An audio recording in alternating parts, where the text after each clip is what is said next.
How to log into your SBI credit card account. Hello and welcome to our YouTube channel How to Tutorials. In today's video, I'm going to show you how you can log into your SBI credit card account. To do so, you will need to follow the steps. First of all, open any web browser on your device and at the search bar you need to type sbicard.com. Once you have entered this keyword, now press the enter button to search it. Within a while, you will be taken to the official website of SBI Card.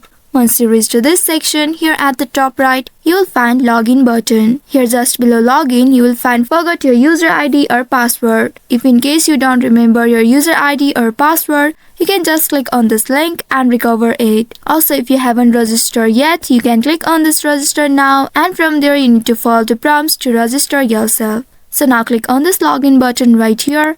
And now you will be redirected to the login interface. In this page, you will see three different login options, whether to log in using your mobile number, your user ID or the card details. You can choose one of them based on your preference. If you choose mobile number, you will need to enter the registered mobile number in the first box, and in the second box, you need to enter the verification code or the CAPTCHA given at the right side of it. Also, if you want to enable virtual keyboard, you can click on this button at the right side and a virtual keyboard will appear on your screen. And after entering the details, you can click on this proceed button. If you want to use your user ID instead of mobile number, you can click on this user ID and then here you need to enter the user ID. After doing so, you can click on this proceed button to proceed further.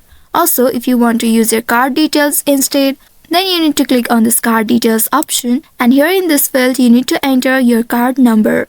After that, click on this proceed button and then you'll be able to log into your SBI credit card. Now let's choose one of these options. Here I am choosing mobile number. In this box, you need to enter the number associated with your account and then in this box, you need to enter the verification code given right here. Make sure you enter it correctly. Now after entering all the details, click on this proceed button and you will be taken to a new page where you will be prompted to enter OTP sent to your registered mobile number. And once you have entered that, you will be able to log in to your SBI credit card online. Once you are logged in, you can view your credit card statements, check your outstanding balance, review transactions, and many more. I hope this tutorial was helpful. If yes, don't forget to like, share, and subscribe to our channel. Also hit that bell icon to never miss any updates from us. Thank you for watching.